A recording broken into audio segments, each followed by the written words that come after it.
Regardez comme c'est beau et comme ça sent bon. Nous sommes à Manigo pour un repas italien pour une semaine italienne. Et on a avec nous eh bien, celui qui a préparé tout ça. C'est un grand monsieur de la restauration. C'est à mes côtés Carlo Bianchi. Carlo qui a tenu pendant quand même un bon bout de temps l'un des plus anciens restaurants italiens à Paris, le San Francisco. 42 ans, ça fait beaucoup, ça fait une vie en fait.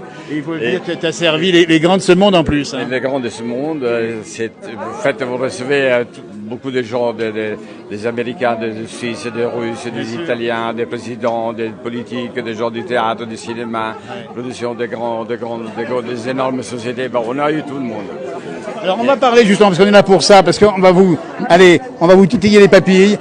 Tiens, parle-nous un petit peu de ce que tu vas proposer ce soir à Manigo, ça va faire des jaloux. Hein. Ça, c'est des petits artichauts qu'on a à cuire, mais qui sont légèrement vinaigrés. Ah, oui. Ça, c'est de la tombe de chèvre qui vient de côté de mon village, du salami. Alors, rappelle ton village.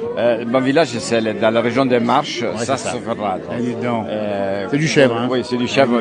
Ça, c'est du parmesan qui a 48 mois. Ah bah dites donc, alors là. Dans lesquels je écaillé, pas coupé, parce que quand on les coupe avec un couteau, la fibre elle se casse, elle n'a pas le même goût. Exactement. Donc on prend des petits couteaux comme ça, on l'enfonce et tac, tac, et on fait ça. Donc les goûts restent. Ça c'est de la tapenade d'olive nature. Là c'est des olives qui sont légèrement vinaigrées. Les saucissons toujours pareils. Ouais. De la mozzarella de buffle qu'on a fait venir parmi notre copain de la Belle Italia. On trouve les grands classiques, mais quel succès quand même. Et, après, donc, qu'est-ce qu'on a encore? Ça, c'est piquant. Ça, c'est au fenouil. C'est une petite saucisse au fenouil. Ça, c'est... marqué un piquant, c'est marqué. Ouais. Et ça, par contre, c'est très piquant. C'est uniquement une... c'est ça, c'est une petite salse à base uniquement du piment piquant. Et ça vient d'où ça? Quelle région d'Italie? Ah voilà. Le soleil calabré, ça vous donne de ces produits. C'est du sud de l'Italie. Donc on expliquera aux gens les goûts, ce qui est un tout petit peu acidulé, ce qui n'est pas acidulé au fort, de façon que les gens comprennent les goûts. Et on va commencer par les doux d'abord.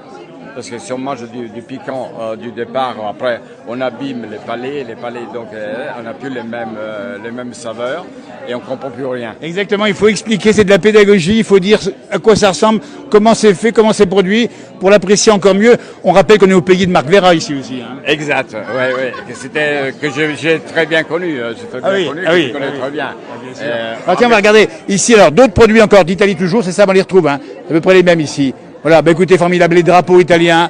Viva Italia! Viva l'Italia, et puis voilà, on a Merci. une Vespa aussi. Alors la Vespa ici, voilà. Une Vespa qui est des années 66, extraordinaire, en 125, refaite, qui appartient à un copain, Andrea, qui n'est pas encore arrivé, voilà.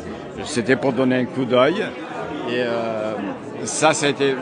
Pourquoi l'olivier? Parce que hier, j'ai pensé, je me dis, l'Italie, c'est l'olivier. Oui, bien sûr. Donc, on a téléphoné à Vera, qui est ici à Thônes, et il nous a prêté 3 oliviers. Garden Centre, effectivement. Mais écoutez, ça, c'est pas beau, franchement. On va humer, on va respirer l'air italien ici à Manigo dans cette soirée. Formidable ici. Et puis ces belles couleurs de l'Italie, on a le vert, le blanc et le rouge pour le drapeau, mais il y a 1000 couleurs en Italie. Hein. Exact, il y a 1000 couleurs. Alors là, vous avez une photo avec tous les habitants de Manigo. Oui, exactement. Alors ça c'est intéressant, on va passer devant, tiens, voir. Les habitants de Manigo ici qui sont en photo, ils ont été photographiés il y a quelques années, je crois, et ils sont tous là, habitants de Manigo, ils vont tous se reconnaître dans la place du village ici. Et il y a du monde, hein. Tous les habitants de Manigo. Tu es où? Tu es dessus ou pas? Je suis pas là parce que t'es pas arrivé. Ouais. On va les montrer. Il y a des petits, des grands, des moyens. Il y a des champions. Tout le monde. Il y a des champions. Il y a des champions. Il y a des jeunes. Voilà. Il y a des sportifs. Il y a beaucoup de skieurs. Ah, dis donc, il y a du monde. Vous êtes dessus ou pas? Manigo d'art, ouais. Vous n'êtes pas dessus? Non, on n'est pas dessus. Et on habite Manigo. Bon, ben vous serez dans la place du village en tout cas. Il faudra la refaire. Faudra la refaire. On n'a pas été concertés. Regardez-moi ça, il y a du monde quand même. Hein. Oh, ils vont la faire. Ils vont la refaire en tout cas.